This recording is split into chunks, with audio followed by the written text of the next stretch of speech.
This is George Dionne of the Rock is George podcast, and this is a KNAC.com exclusive interview with guitarist Woody Weatherman of the heavy metal act Corrosion of Conformity. Today we're talking about Corrosion of Conformity's upcoming album, Good God, Bad Man. It comes out April 3rd through Nuclear Blast Records. This is actually a double album with a concept in the vein of Dark Side of the Moon, Ziggy Stardust, The Who's Tommy. Maybe not story-wise, but certainly song theme-wise, I think. How long ago did you guys start the songwriting process for this one? I would say I started going, well, I called Pep, which, we talk all the time, but this was maybe a year and a half ago.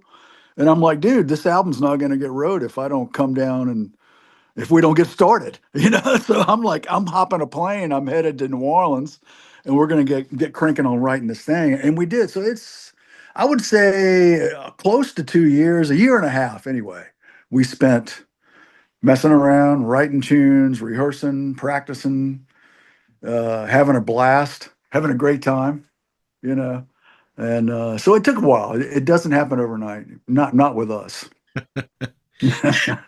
So when you and Pepper sit down to compose songs, do you guys go back and forth with lyrics and music, or does he kind of handle the lyrics, you handle the music? How's it go? Yeah, usually with COC, the music generally gets written before he starts working on the lyrics. I mean, he handles pretty much all the lyrics and stuff. I'll occasionally bark, background singing and stuff like that. But usually, I mean, the way we do it, we come up with the riffs first and start putting them together and figuring out what works and what doesn't work, and then generally after the fact is when he starts. Now, sometimes he'll be tossing ideas out while we're sitting there hacking out the riff. He's already got a rough idea of where it kind of takes him, where the riff takes him lyrically, and which happened a lot on this album, the writing of it. And it was kind of weird how it transpired, and we didn't plan on making what you would kind of sort of envision as two separate albums, sort of, until a little closer to the end of the writing process. And we were like, man, this is taking us towards double album territory, and they're both kind of different.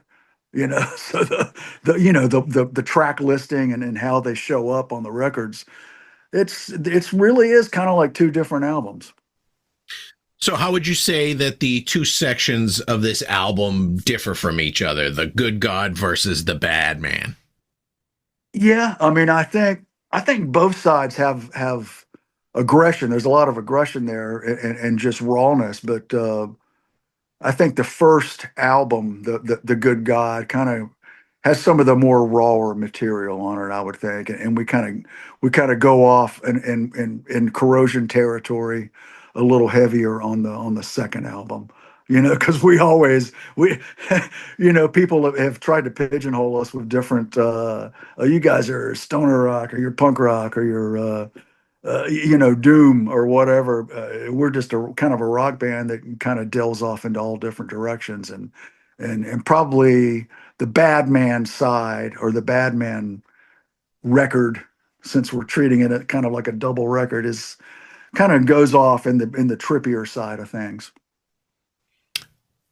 I would say the album is a little bit of everything, but I've also heard a lot of progressive rock in there with the dark sounds and whatnot. I feel like maybe those little guitar sections, the little vocal stuff, the little talkovers and stuff like that kind of tie it together as a dark progressive thing.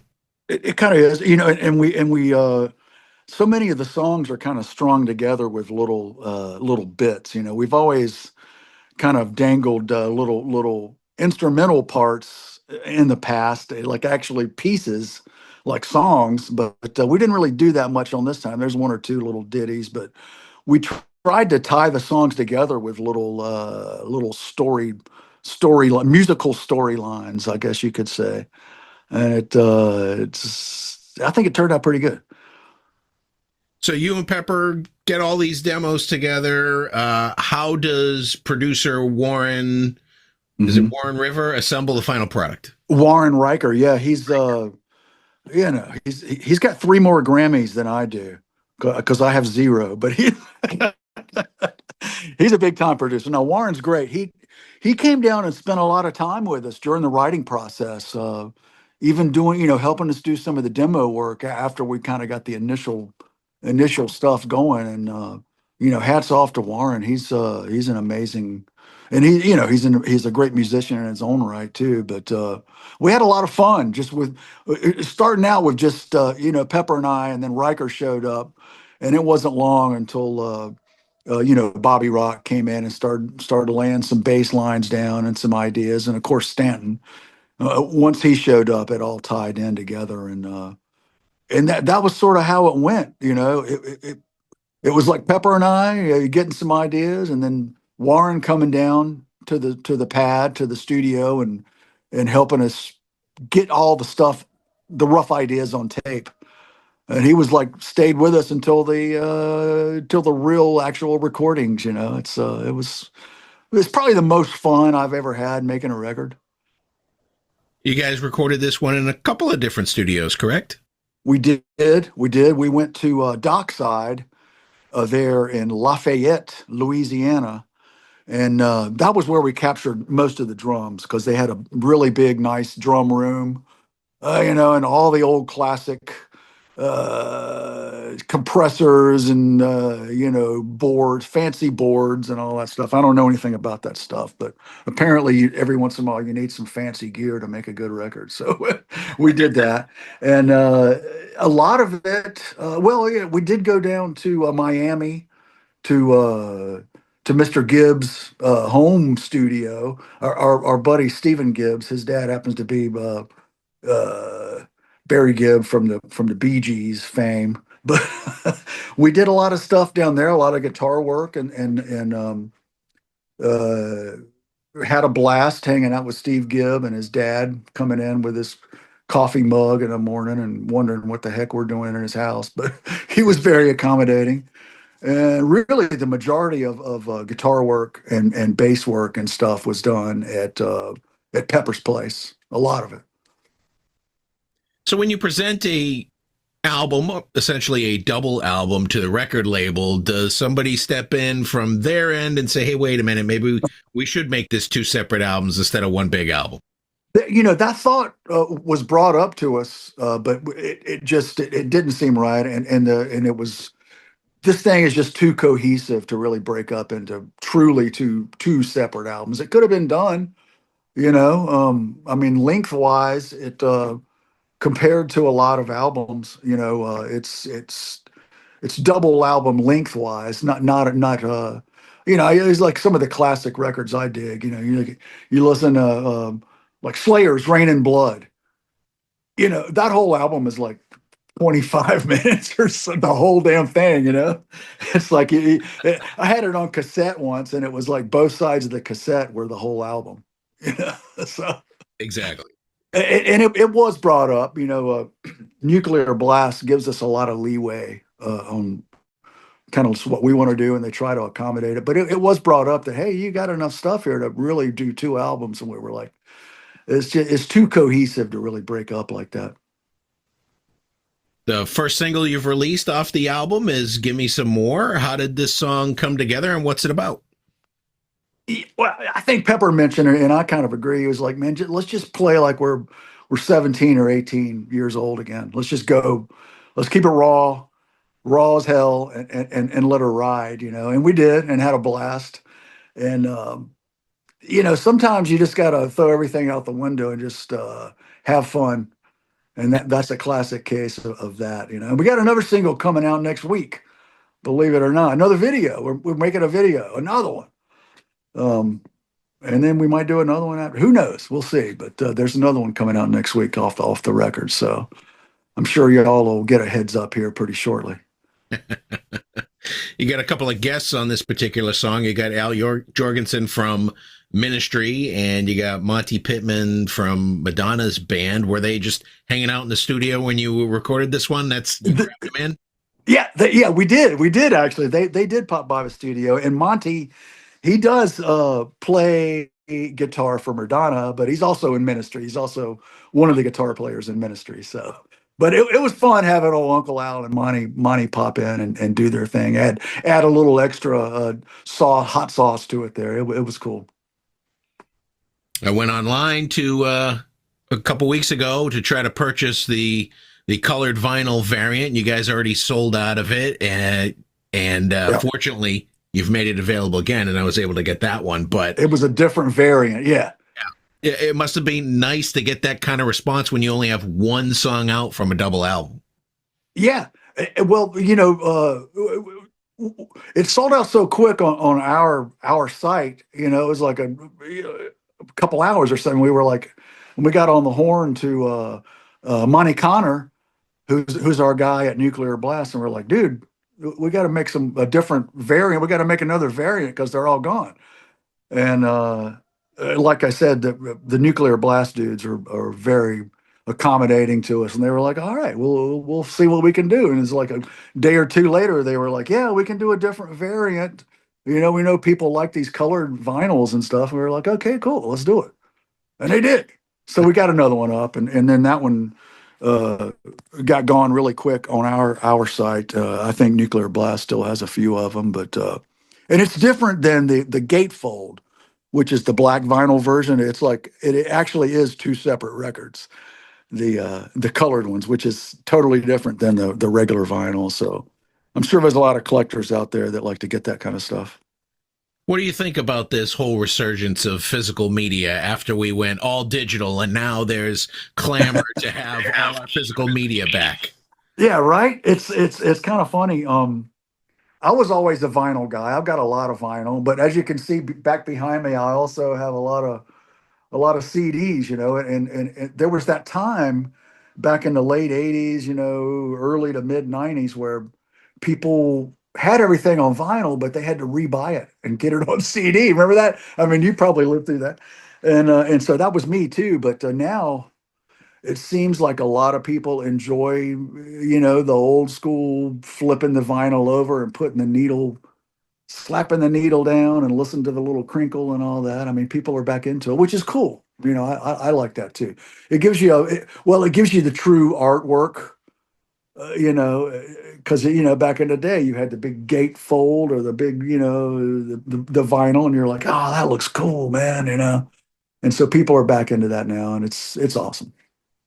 I think another factor was, and people didn't realize this could happen, is that not every piece of music would be available, or in some cases with new music, they're editing it in digital form while it's streaming if there's something they need to alter, or, you'll find an album and there'll be like 3 songs missing for some sort of licensing deal. So the physical media has everything that you remember from that particular album or from a collection of albums. Yeah, that's true. That's true. And even, people still have a digital version of it half the time, Right. but they got their vinyl if they want to pull it out and rock out,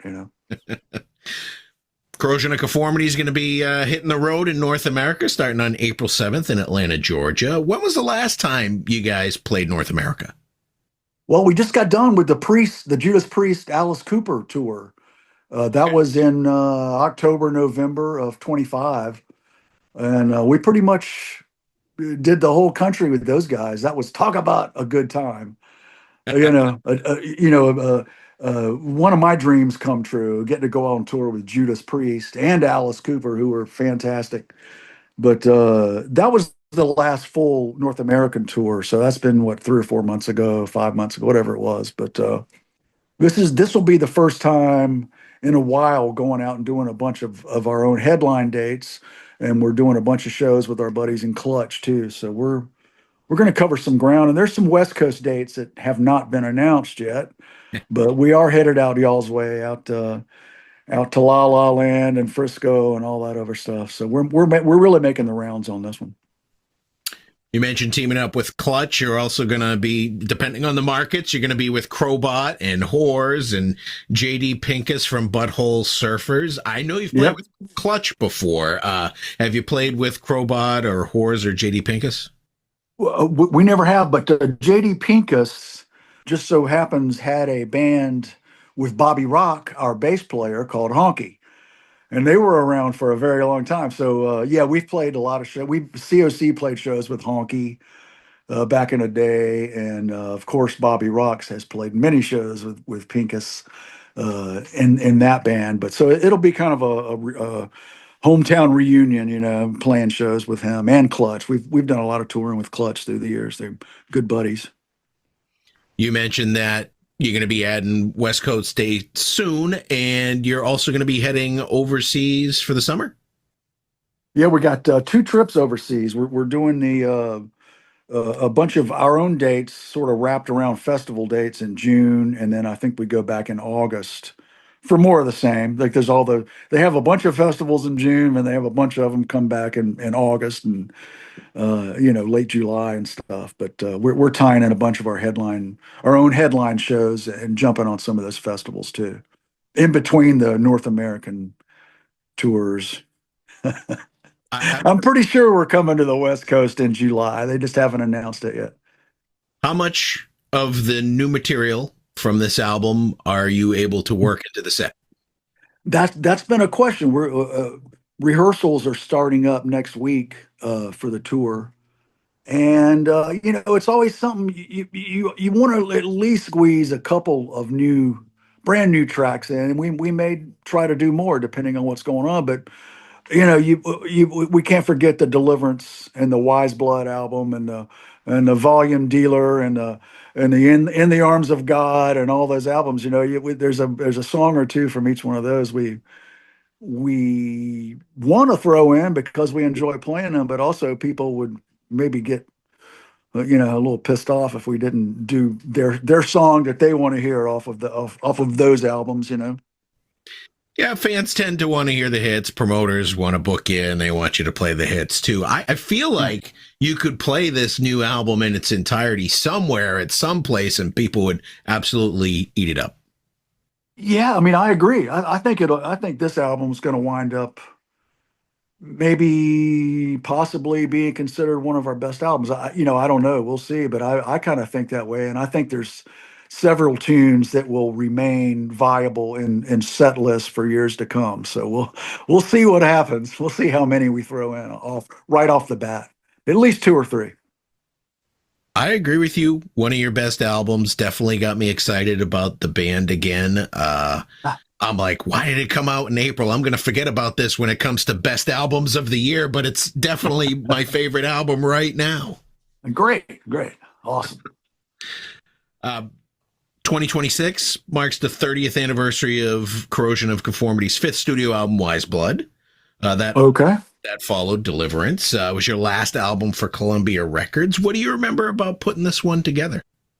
Well, I remember we spent a bunch of Sony's money because we traveled all over the place, man. We were like in New Orleans, we were in New York, we were in Atlanta. We just went everywhere to make that record, and it was kind of a mind trip because we were following up on the success of the Deliverance album. And so when you're on a major label like that, there is some pressure, and we kind of got to a point where we thought we were done with the record, and they were like, "Nah, we need some more stuff." So that's the typical major label stuff, right? And so they sent us back in, and we did some more stuff, and but I know that it took us a while to make that record, and we went to some fantastic studios, and it's a good sounding record. We still play a lot of the stuff live. Absolutely.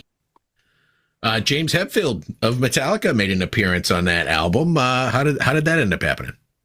Both bands were in New York working on albums. I guess they were working on whatever, Load Records or something. I don't remember, but we were out at one of our little favorite hot spots for a late evening adult beverage, and everybody was hanging, including Hetfield, and I think Pepper just like, man, why don't you come by the studio and check out a couple of these songs we're doing, and he did, and wound up laying down a vocal track on it, which was cool. It's always because you got Hetfield coming in and singing on a song. That's kind of a dream come true. It's all good. Wiseblood was also nominated for a Grammy Award for Best Heavy Metal Album that year. I think you might have lost to Jethro Tull. No, wait, that was Metallica. That was Metallica. Yeah, yeah. It was "Drowning in a Daydream" was the song that somehow or another got nominated for a Grammy, and I know who won that year. Tool won. Oh. Everybody seemed to like that album. Yeah, everybody liked that, but we didn't win. But we went, and it was fun because just watching all the big dogs strut around, and win their awards and stuff. It was fun to go, put on a nice shirt and stuff. But we did not win, but we still got the plaque that says you were once nominated for a Grammy. So there you go. Corrosion of Conformity has been around for over 45 years at this point. A lot of bands that reach that milestone, they're calling it a day, at least from touring. Do you think that this 2026 run for you guys will be the last one? No, absolutely not. As long as we make it past 2026, but I feel like we will. We're all in pretty good shape. But there's already stuff, in the works for 27. You know how this business is. They plan way, way ahead. So there's already things in getting lined up for 2027. So as long as we're still here, we'll still be touring. Have you thought about working on any other music side projects? Pepper has Down. Something like working on a side project was kind of frowned upon back in the early days of your band, but it's a little more commonplace today. Seems like everybody got 4 or 5 bands. Yeah, a lot of people do, man. Shit, I'm looking at the Crowbar dudes. Those guys got, he's got several. He's in Down too, but for me, nah. I got too much other stuff. COC is enough work for me. It's always kept me busy, and I enjoy a little downtime every once in a while, like I'm having right now today, sitting in my shop. So one band at a time for me, mostly. There's nothing wrong with that. Well, Woody, those are all the questions I have for you today. The new Corrosion of Conformity album is Good God, Baad Man. It comes out April 3rd through Nuclear Blast Records. Fantastic album. I'd say it's your best album, and I definitely give it 2 thumbs up, and I want to thank you for telling me more about it today. Thanks, brother. I appreciate that, and appreciate you. Appreciate KNAC. I was going to tell you, Corrosion and KNAC actually go way back. Yes. We used to do their. I've got a beach towel from a KNAC like beach day or something we did like a long time ago. So it's like congratulations to KNAC and all that stuff too. So awesome. I'm gonna catch you guys in Worcester, Massachusetts with Clutch. So nice. I'm looking forward to that. See you there, brother.